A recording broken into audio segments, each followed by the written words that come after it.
Amém? A gente tem que ter esse entendimento. Porque muitas vezes a gente escolhe quem a gente quer ver pregar.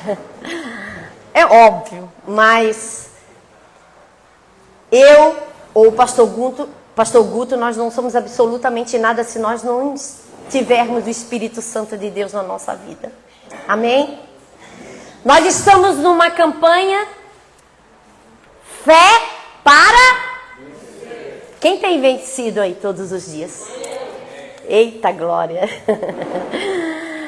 Falar sobre fé é algo extraordinário. Amém? Porque todos os dias da nossa vida a gente tem que viver a fé. Quando você acorda, você já tem que acordar sabendo que hoje você vai ativar a tua fé. Amém? Porque são tantas coisas que nos têm acontecido, são tantas coisas que nós temos vivido no nosso dia a dia, na nossa casa, com nossa família, no nosso trabalho, que é uma guerra muitas vezes constante. E se a gente não tiver fé, se a gente não crer, a gente não vive aquilo que Deus tem para nós. E eu quero dizer uma coisa essa noite. A fé você já tem. Amém? A fé, Deus já colocou dentro de você. Amém? Você só precisa usá-la. Lá em Lucas 7, versículo 1. Eu creio que o pastor Guto também já pregou. Fala assim. Tendo Jesus concluído todas as suas palavras dirigidas ao povo, entrou em Cafarnaum. E o servo de um centurião, a quem este muito estimava, ele estava doente, quase à morte. Tendo ouvido falar a respeito de Jesus, enviou-lhe alguns anciões dos judeus, pedindo-lhe que viesse curar o seu servo. Este, chegando-se a Jesus, com instância, lhe suplicaram, dizendo: ele é digno de que lhe faça isto? Estava dizendo, né? Ele não presta. Ele já fez tanta coisa ruim. Quantas vezes a gente não faz a mesma coisa? Né? Quantas vezes a gente não aponta o dedo? E quantas vezes a gente não toca ali na ferida da pessoa, né? E diz, olha, a gente julga. E a gente quer tomar o lugar daquele que é devido ao Senhor.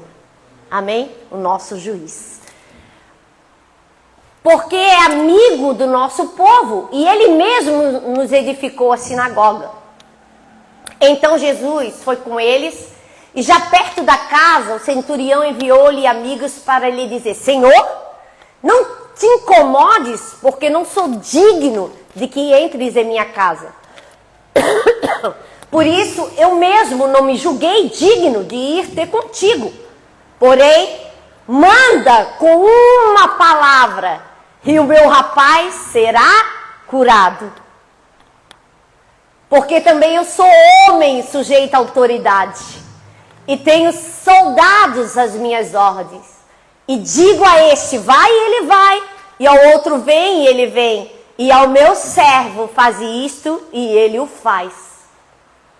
Ouvindo estas palavras, admirou-se Jesus dele. E voltando-se para o povo que o acompanhava, disse: afirmo-vos, que nem mesmo em Israel achei fé como esta.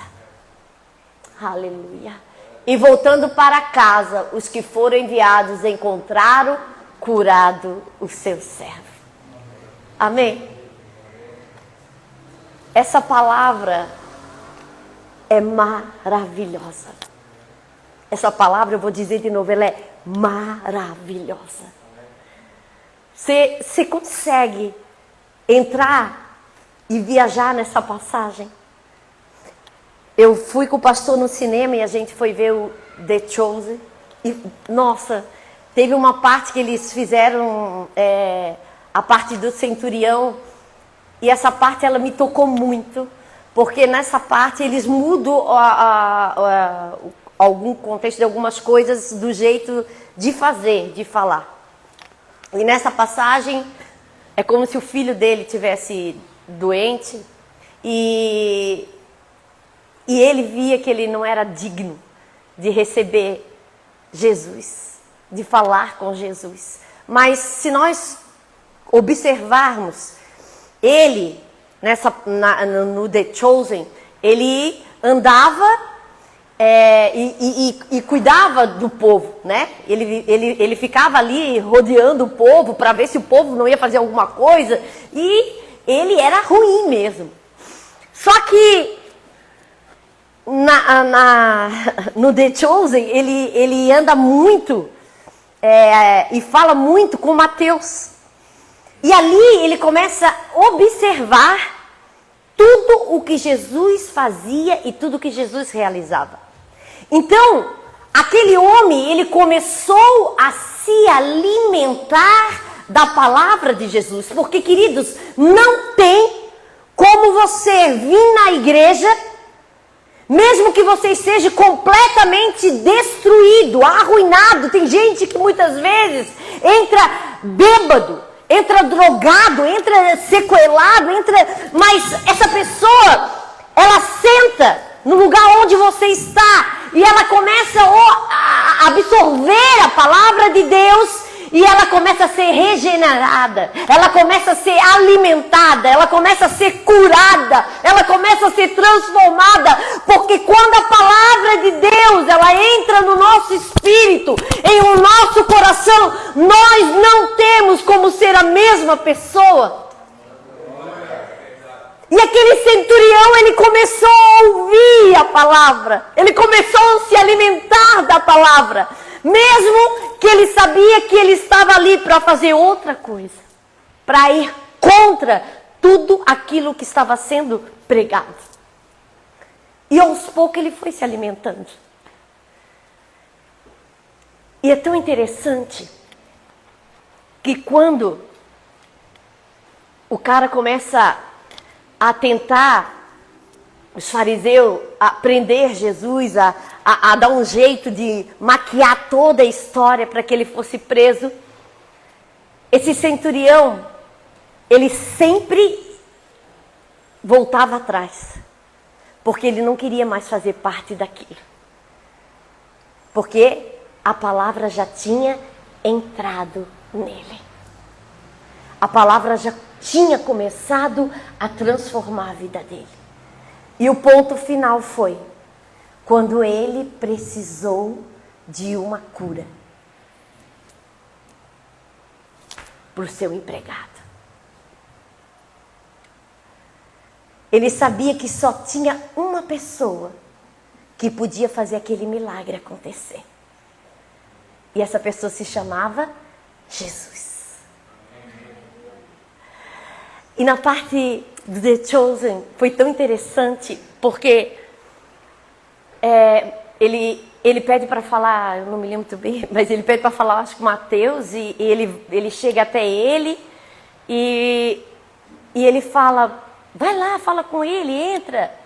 E ele não aceitava, porque ele se achava indigno de entrar e estar com ele. Assim, muitas vezes também nós nos sentimos indignos, muitas vezes de estar, porque de repente você pecou, de repente você errou, de repente você caiu, de repente você tropeçou, de repente você fez algo que, além de saber que você machucou o Espírito Santo, você se machucou, você se prejudicou, porque o maior prejudicado no pecado somos nós mesmos.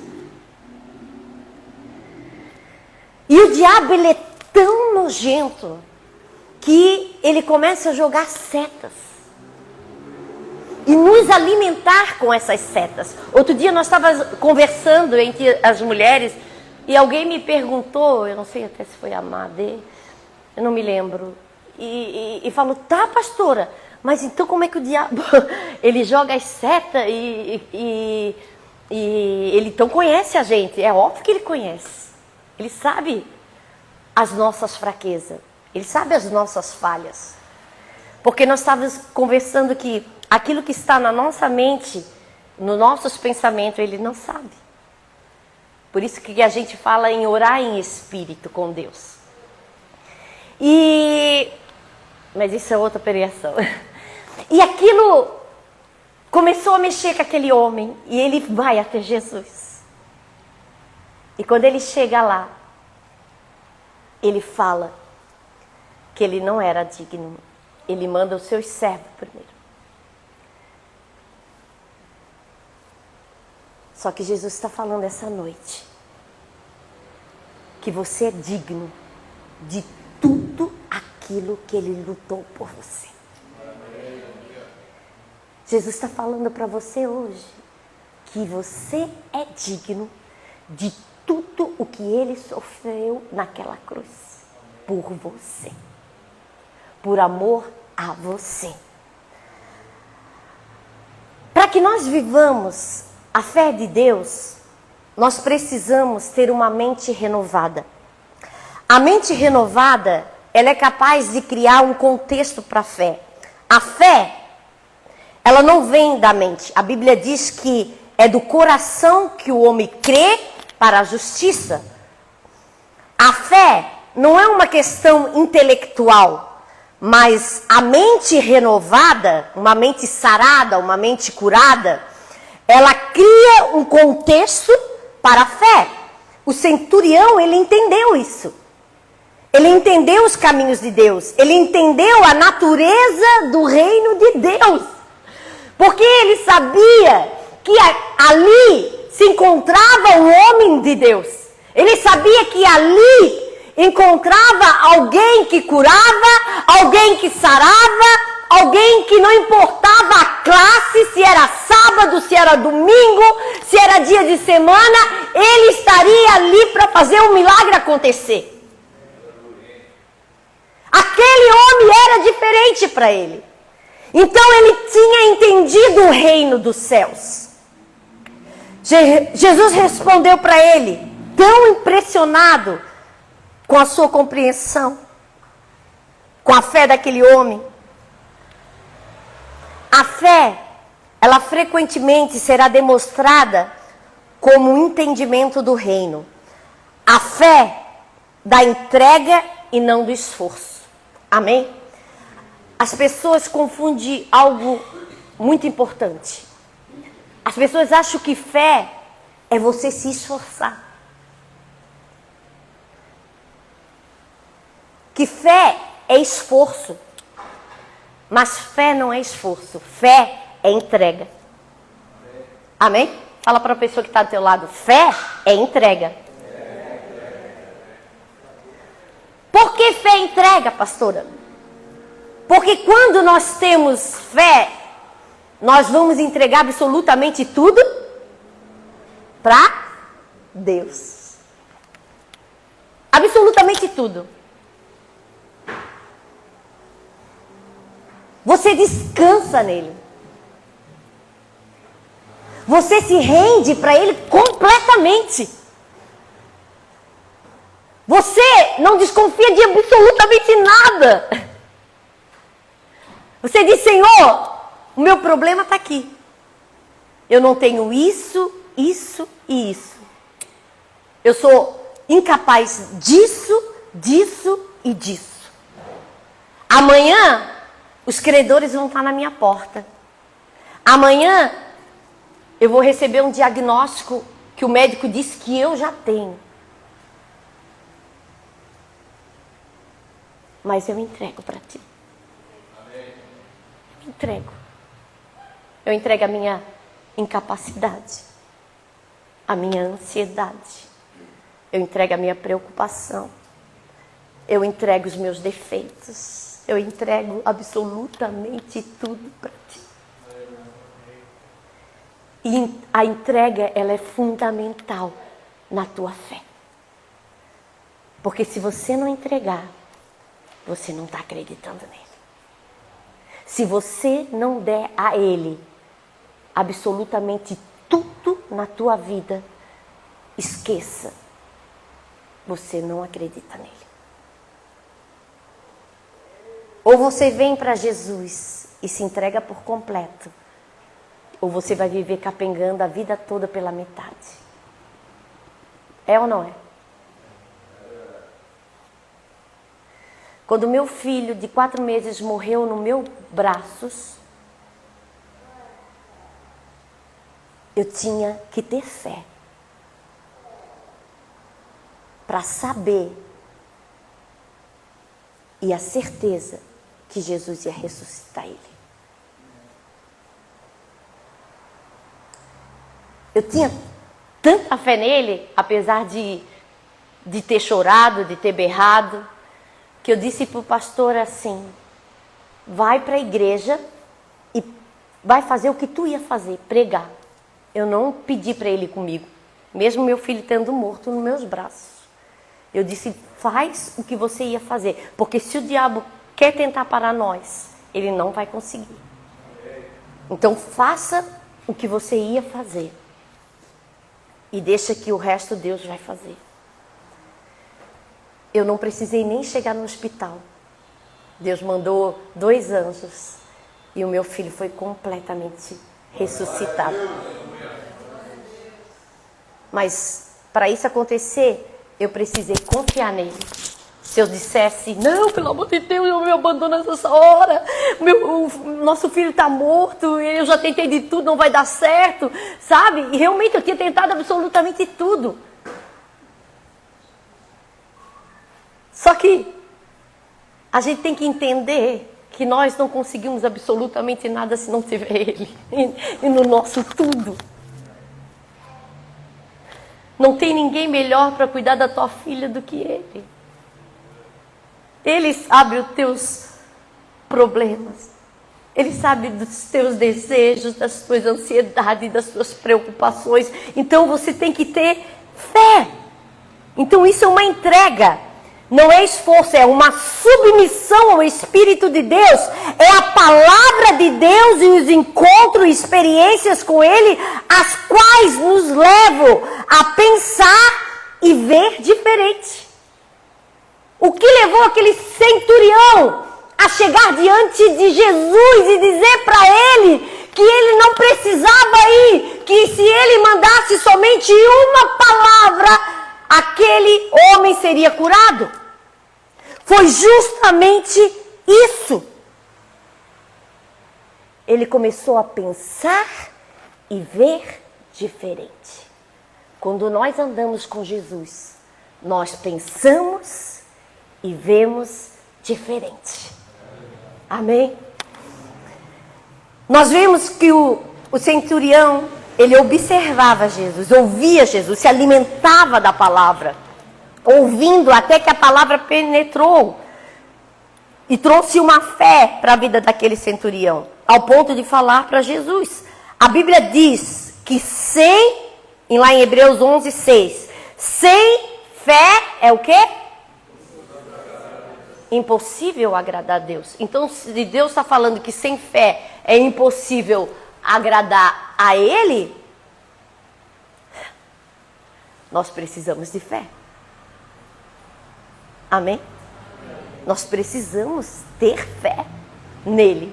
Nós precisamos crer naquilo que Ele pode fazer por nós. Porque isso significa que a fé é bastante significativa, porque o aumento do favor e agradar ao Senhor, foi isso que o centurião fez. Ele agradou Jesus com sua fé nele. Quando ele disse aquilo para Jesus, ali o coração de Jesus já se desmanchou. Ali ele começou a olhar para um homem diferente. Um homem que ele não tinha visto tamanha fé. Olha que os discípulos andavam com ele, colado com ele. Os discípulos respiravam o mesmo ar que ele. Dormiam no mesmo lugar que ele. Mas nem todos tinham a fé que aquele homem teve.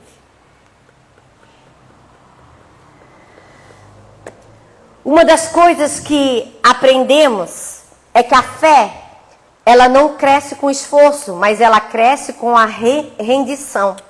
É um lugar de submissão que nos leva a uma fé cada vez maior.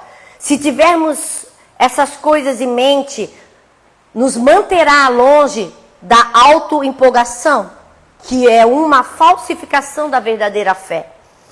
Você não se esforça para ter uma grande fé. Deus, Ele já nos deu fé.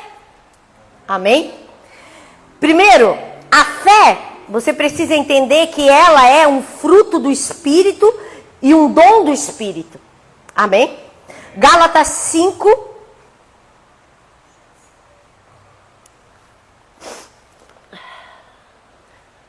Gálatas 5.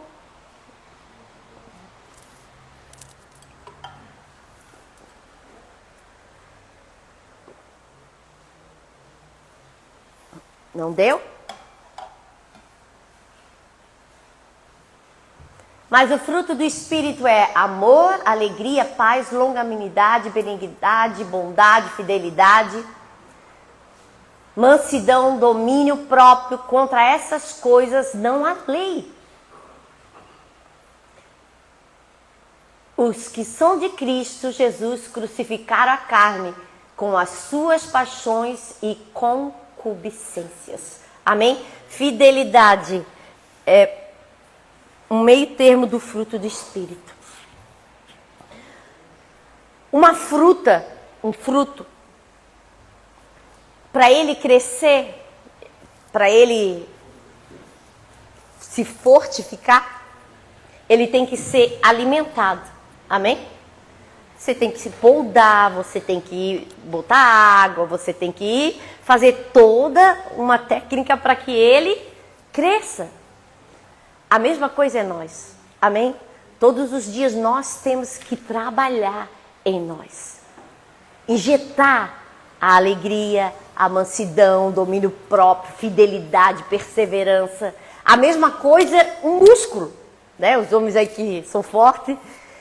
O músculo é a mesma coisa. Se você parar, ele vai atrofiar. Vai ou não vai? Ele vai murchar. Se você não andar, se você não fizer uma academia, se você não correr, se você não fizer algo, se esforçar, você vai a cada dia mais murchando. Você precisa se exercitar para que aquele músculo cresça, para que aquele músculo se fortaleça. Amém? Então, o dom do Espírito é fé. O fruto é fé e o dom também é fé. Gálatas 22, 23.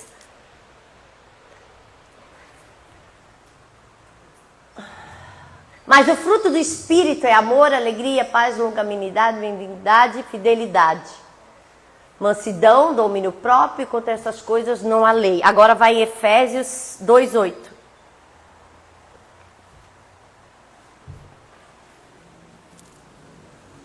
Porque pela graça sois só salvos mediante a... Isso não vem de quê? O que ele é? Ele é um dom. E esse dom ele é dado por quem? Por Deus. Então não é algo que nós não tenhamos. Quando nós recebemos a Cristo como Senhor e Salvador, nós recebemos esse dom. Cada um recebeu esse dom. Às vezes as pessoas falam, né? Ai, mas ele tem mais fé, outro... Não, gente, nós temos a mesma porção cada um.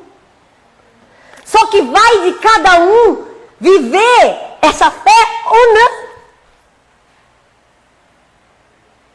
Essa é a diferença.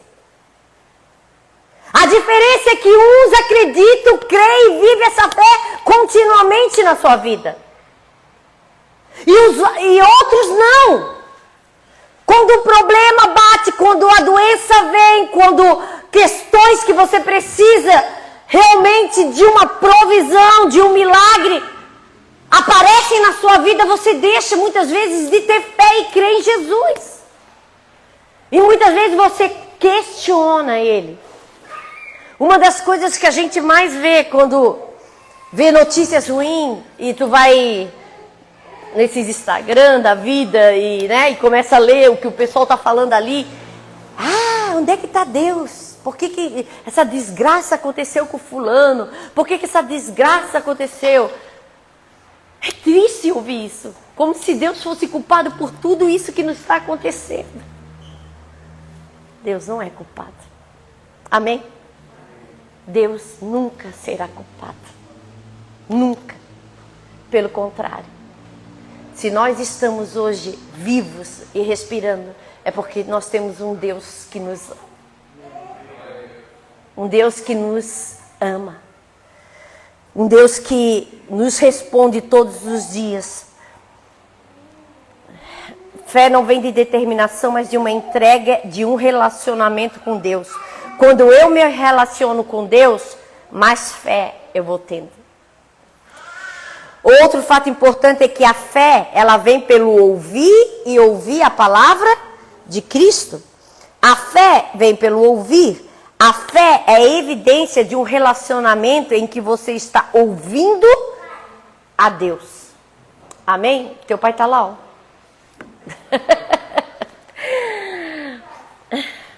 Gente, se você não tiver um relacionamento com Deus puro e genuíno, você vai viver uma pessoa vazia. Você precisa ter um relacionamento com Ele. Eu sempre falo que só vive milagre quem já viveu um grande milagre. E nós já vivemos a nossa salvação. Amém? Nós fomos salvos. Isso é o primeiro milagre que a gente já viveu. Então não tem como voltar atrás. Só que quando nós nos relacionamos com Ele, nós vamos tendo mais experiência com Ele. Nós vamos ter experiências que nós não tínhamos. Nessa busca por Ele constante, a gente vai crescendo. Vai tendo maturidade para entender aquilo que vem de Deus, aquilo que não vem de Deus. Se eu devo, se eu não devo. Se eu vou, se eu não vou. Se é de Deus, se não é de Deus. A gente começa a ter uma outra maturidade, porque eu tenho um relacionamento com Ele. Assim como eu tenho um relacionamento com meu marido, se ele me olha com uma cara mais atravessada, eu já sei que ele não tá legal. Por quê? Porque eu me relaciono com Ele. Eu convivo com Ele. Da mesma forma com Deus. Quando você se relaciona com Ele, você vai crescendo espiritualmente. E à medida que você vai crescendo espiritualmente, a tua fé vai aumentando.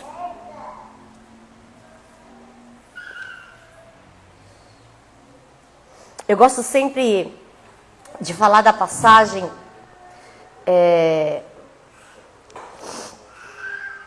de uma mulher que ela fez um quarto para o profeta. E o profeta ficou tão feliz, emocionado, que ele queria saber o que aquela mulher precisava.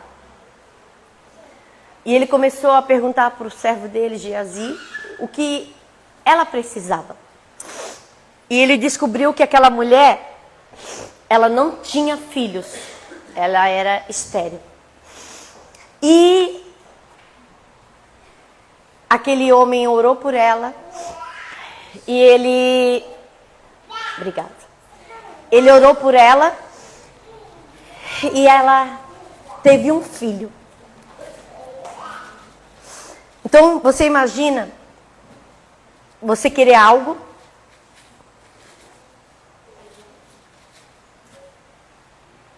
e Deus te dá aquilo que você deseja. Porque Deus, Ele dá. Só que, num dia, de repente, o menino estava no campo com o pai, e ele teve uma forte dor de cabeça e aquele menino ele veio a falecer. E a Bíblia diz que o pai pega e entrega a criança para a mãe. E a mãe coloca a criança com dor e a criança em cima da cama do profeta, que ela tinha feito no quarto. E ela fecha a porta. É como se ela estivesse fechando a porta para aquele problema. E ela fecha a porta. E ali ela desce, quando ela desce, o marido pergunta para ela, tá tudo bem? E sabe qual foi a resposta dela? Vai tudo bem. Aí eu pergunto para você, o menino estava vivo? Hã? Não, ele estava morto. Ele tinha morrido. Como é que ia bem, sendo que dentro daquele quarto tinha uma pessoa morta que era o seu filho, o seu único filho? Aí fala que ela pegou o cavalo, pegou alguns servos e foi até o profeta. E no caminho o profeta avista a mulher. E ele manda o servo dele ir lá e perguntar para ela o que estava acontecendo. E Geazi vai até ela. E ele pergunta o que estava acontecendo. E ele diz, vai tudo bem? Aí ela fala, vai tudo bem.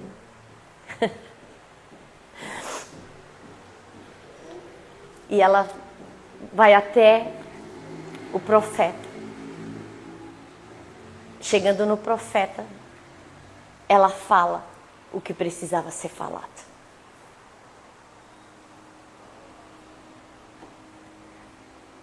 E o profeta vai até a casa daquela mulher. E lá, através da fé daquela mulher,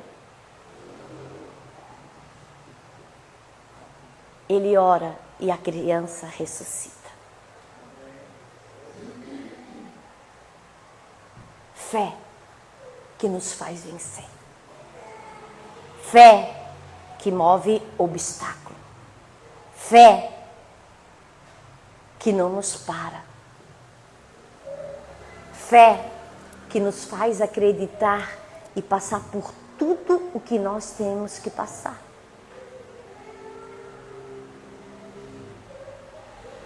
Eu podia ficar aqui contando diversos testemunhos na Bíblia de homens e de mulheres de Deus que tiveram grandes experiências com Deus. Mas eu quero que você tenha a sua experiência com Deus. Essa semana eu vi de uma mãe que o filho estava... Tem muitas crianças que elas estão tendo bronquiolite. E o filho estava com problema, e a criança, e foi para o hospital, e lá não tinha quarto, não tinha absolutamente leitos de hospitais, estavam cheios. E a médica disse que o filho precisava ser provavelmente entubado. Então, quando você já ouve essa palavra, muitas pessoas já veem a morte. E ela orou e ela deixou o filho com a sogra, com a mãe. E ela vai para casa dar uma descansada. E ela disse que ao chegar em casa, a família dela o sogro dela era pastor de uma igreja, cuidava, e ela abriu a igreja, ela e o marido e a cunhada se ajoelharam e começaram a orar. E falou, Senhor, tu me deu esse menino. Esse menino, ele não é meu, ele é teu. Faz um milagre. O Senhor pode tirar ele de lá, o Senhor pode curar ele. Eu não posso fazer nada, tudo que a gente já tinha para fazer, a gente já fez. Agora, Senhor, só tu pode. E começaram a ajoelhar lá e orar, e de repente o telefone toca. Quando o telefone toca, um leito de hospital tinha sido vago e tinham que transferir a criança para um outro hospital, que seria um hospital muito melhor. E ela sai correndo, coloca a roupa e vai, e foram para o outro hospital. E lá a criança foi atendida com médicos bons, um atendimento bom, e a criança foi completamente curada. e voltou para casa, como a mãe desejava. Fé. Ou ela acreditava no que Deus poderia fazer, ou ela já sentenciava a morte do seu filho.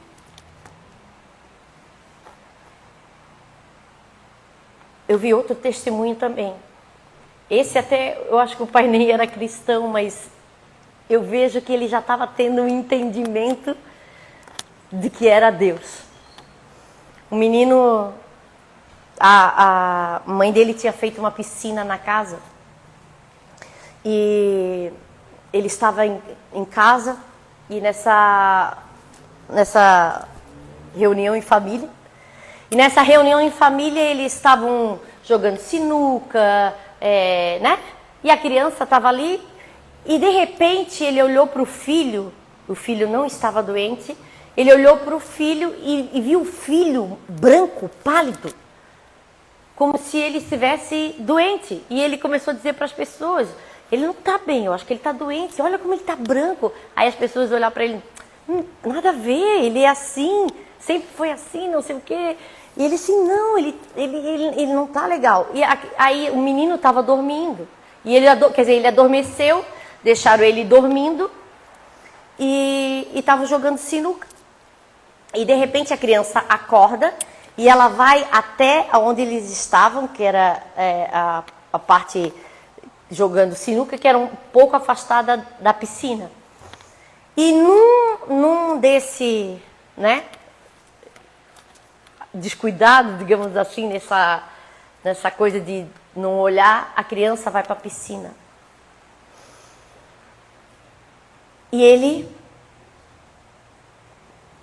como se tivesse, ele acha, né, como se tivesse pressentido, mas eu vejo Deus avisando.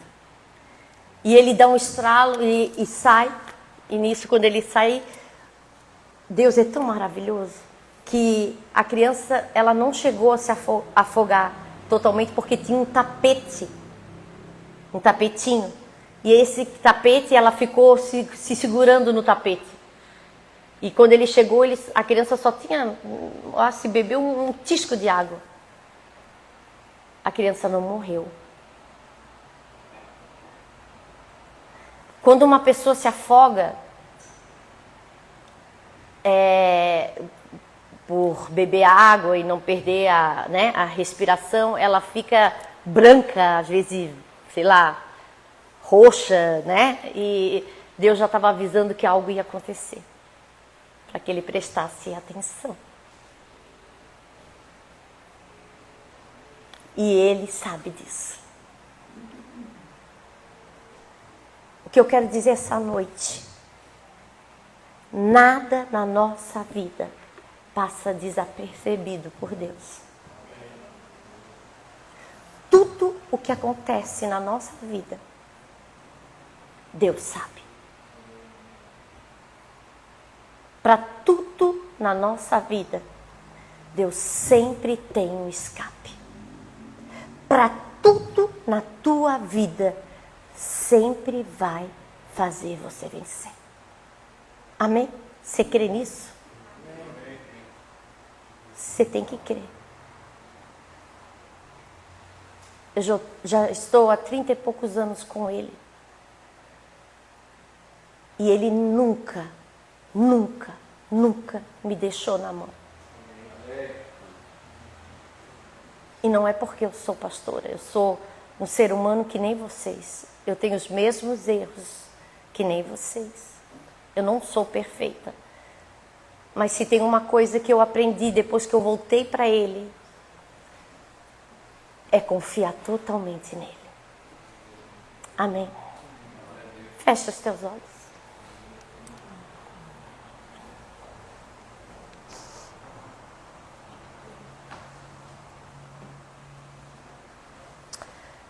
A minha capacidade de ouvir a Deus, de ouvir o Espírito Santo, literalmente é aumentada por ler a palavra e ser, consequentemente, a minha fé, ela também aumentará.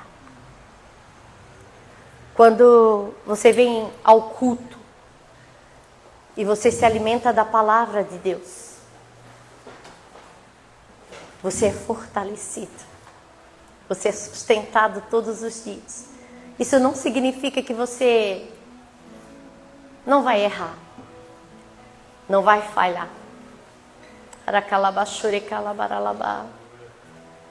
Mas significa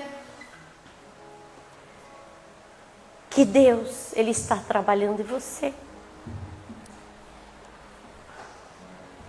Significa que todos os dias é um processo. Mas a pergunta que eu quero fazer para você essa noite é: até onde vai a sua fé? Será que a sua fé, ela vai até quando as coisas estão bem? Quando tudo está perfeito? Quando não há tempestade? Quando não há problema? Quando não há dificuldade? Ou você consegue ter fé em meio ao caos, em meio à dor, em meio ao desespero, em meio ao choro, em meio a uma doença, em meio a uma notícia ruim? Você acredita naquilo que Ele pode e naquilo que Ele tem feito por você? São tantas coisas que Ele já fez. Se você for fazer uma retrospectiva da sua vida, desde o primeiro dia em que você o aceitou como Senhor e Salvador, desde o primeiro dia em que você veio para Ele, você disse sim. Quantos livramentos Ele fez, quantos livramentos Ele já não deu, quantas coisas Ele deixou